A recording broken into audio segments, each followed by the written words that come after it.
안녕하세요. 손상케미TV입니다. 자, 이번 영상에선 오늘의 특징주 두 개를 살펴볼 건데요. 현대바이오하고 사마네트웍스가 상한가를 갔습니다. 현대바이오가 상한가를 간 이유가 니클로사마이드 코로나19 경구용 치료제의 이 효력 실험을 본격적으로 한다는 이 소식에 영향을 준 걸로 보이죠.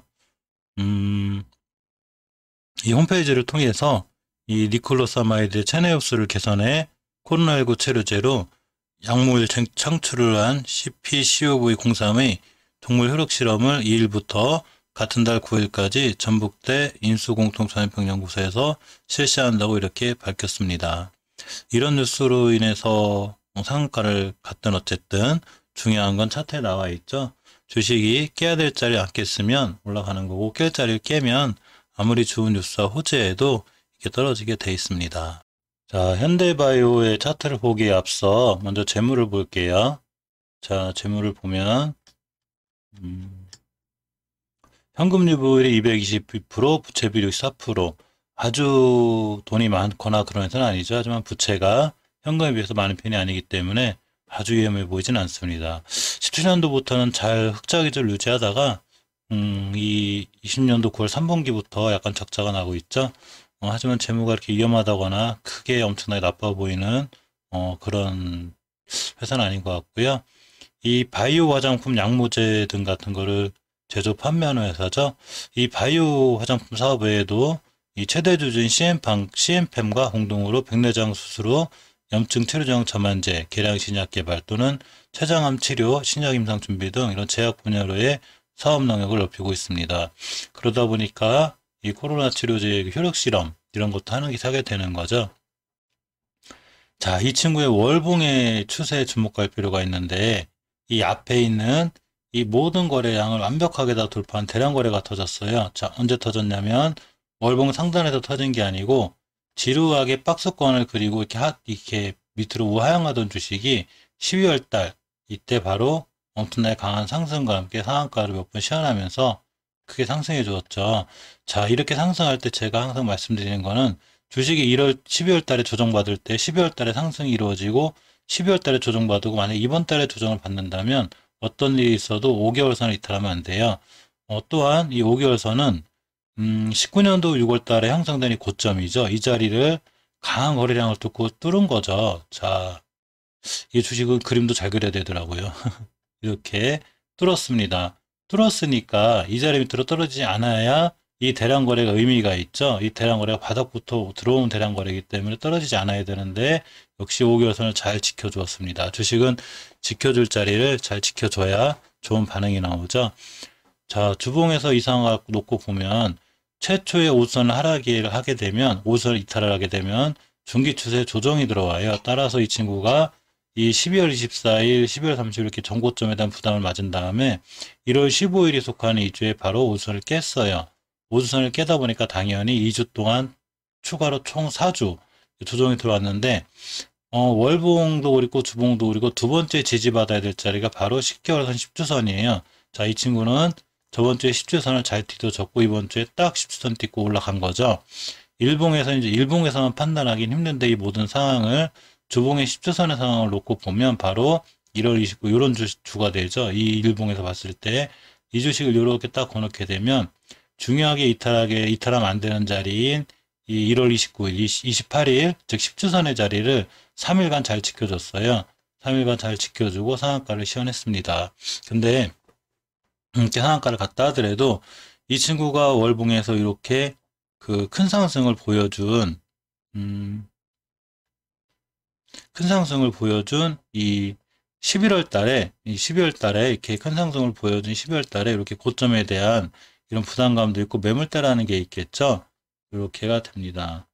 주식의 변곡점이라는 게 이제 월봉에서만 생기는 건 아니고 일봉에서 12월 8일부터 이렇게 가파르게 막 상한가 가고 이렇게 계속 상한가를 가다가 가격 조정이 들어온 이 시점에 5일선이 이렇게 산 같은 변곡점을 그리게 됐는데 이 자리가 중요한 매물대로 작용을 하게 돼요. 따라서 이 친구가 여기를 이렇게 거놓으면 빨갛게 아직은 이 안에 있는 거죠. 자, 주식은 어떻게 될지 모르죠. 만약에 이 친구가 상한가를 시현했기 때문에 내일 갭 상승을 띄어서 이 위로 날아가게 되면 이 자리는 새로운 지지선이 돼서 올라갈 확률이 있고요. 거꾸로 이 오늘 상한가를 갖다 하더라도 얼마든지 내일 또 낮게 출발할 수 있는 거죠. 이 매물대를 맞고 밑으로 밀리게 되면 다시 황금일선까지 밀리게 되고 여기서 다시 한번 이제 옆으로 가거나 이런 기간 조정을 더 거친 후에 상승할 확률이 있습니다. 하지만 이 변곡점과 매물대를 완벽하게 뚫어버리고 올라가면 이 친구는 다시 한번 월봉에서 이 사상 최고점을 찍고 갈 수 있는 그런 주식인 거죠. 주식은 모든 상황을 놓고 이렇게 좋은 상황을 놓고 예상을 하지만 반드시 대응을 해야 되고요. 저희 같은 입장에 생각해 보면 벌써 상한가를 치어냈기 때문에 내일 같은 날 막 올라가고 상한가 할 때 쫓아가 사지 않는 게 중요하고 설사 쫓아가서 사게 되더라도 분봉이나 이런 걸 보고 최소한 분봉에서라도 눌림목 줄 때 자기만의 원칙을 갖고 정확하게 매수하시는 게 좋고요. 이 변곡점 위에서 출발해서 이 자리를 이탈하지 않고 찍고 나간다면 이 친구는 다시 한번 여기서 강한 상승을 시현할 수 있지만 여기서 툭 올라갔다 밀리기 시작하면 다시 21선 근처까지 올 수 있다는 거, 이 점을 명심하고 대응하면 될 것 같습니다. 자, 다음은 사마네트웍스가 상한가를 갔죠. 사마네트웍스는 원체 강하고 파워풀해서 대단합니다. 이 친구 정말로 대단하게 이 상한가를 잘 가고 있는데 굉장히 파워풀하고 이 황금일선을 잘 따라 올라가고 있죠. 여기 보시면 이날 이렇게 다시 한번 상한가를 시연을 했습니다. 월봉에서 보시면 상한 최고가를 찍고 있어요. 자, 이 친구는 이제 여기서 더 갈 수도 있고 올라갈 수도 있고 그건 저희 모르죠. 하지만 더 가기 위해선 깨지 않아야 될 자리가 하나가 있죠. 자, 언제냐면 바로 이렇게 16년도 7월 달에 형성된 고점인 3,920원을 21년도 1월 달에 못 뚫었는데 오늘 뚫은 거죠. 강력하게 뚫었습니다. 뚫었으니까 전고점 밑으로 떨어지지 않는 게 중요하겠죠. 전고점 밑으로 떨어지게 되면 다시 한번 조정이 올 수 있는데 떨어지지 않으면 이 친구는 추가로 이제 어디까지 갈지 모르는 거죠. 이쪽에 매물대도 없고 그렇지만 벌써 이렇게 이제 매물대 없고 이런 것까지 다 좋지만 일봉에서 마찬가지로 몇 번 말씀드렸듯이 항상 쫓아가 사지 않는 게 중요해요. 그러고 정 쫓아가 사지 않고 만약에 내게 아니면 그냥 빠이빠이 하시면 돼요.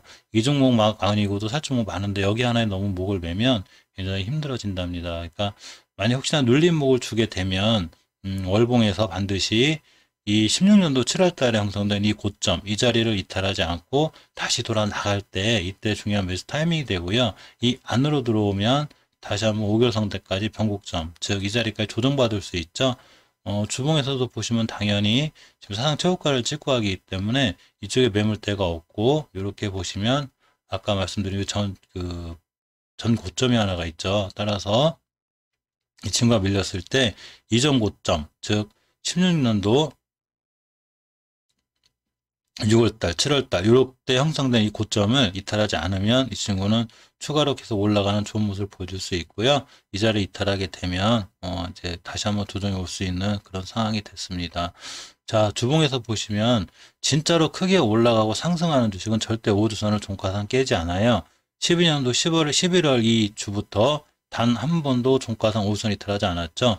따라서 이 친구가 급상승했다 다시 조정이 오더라도 5주선을 이탈하지 않는 한 들고 가시면 돼요.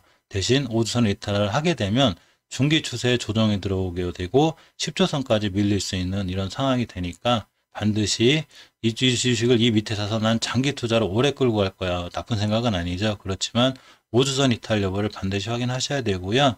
5주선을 이탈하지 않으면 계속해서 상승할 수는 있어요. 하지만 최초의 5주선을 이탈하게 되면 반드시 중기 추세 조정에 들어온다는 걸 명심하셔야 되고요. 그렇게 되지 않기 위해서는 월봉에서 아까 말씀드린 16년도 7월 달에 그는 고점, 이 자리를 이탈하지 않는 게 제일 중요합니다. 일봉에서 대단한 파워를 보여주고 있고 계단식으로 잘 올라가고 있기 때문에 또 이런 주식은 힘이 실려 있고 거래대금 실려 있어요. 항상 거래대금 100이 안쪽에 들어와 있죠. 그렇지만 상한가를 시현하고 너무 고점에서 올라가게 될 때 절대 붙잡지 않는 게 중요하고 최소한 주봉에서 아까 말씀드린 월봉에서 이런 고점을 얼마나 잘 지켜주고 돌아 나가는지 이걸 확인하고 매수하시는 게 가장 좋은 전략 같습니다. 이 상한가를 간 종목들이라 일부러 한번 촬영해 봤고요. 혹시 쫓아가 사시는 매수보다는 항상 눌림목 좋은 자리에 있을 때 이렇게 매수하는 습관 이런 걸 가졌으면 좋겠습니다. 다음 영상에서 좀 더 특징주가 있고 또 시장에서 특별한 반응을 보이거나 좋아 보이는 종목들이 있으면 영상 촬영해서 새벽에라도 이렇게 올려드릴 수 있도록 이렇게 하겠습니다. 영상 끝까지 시청해주셔서 감사드립니다.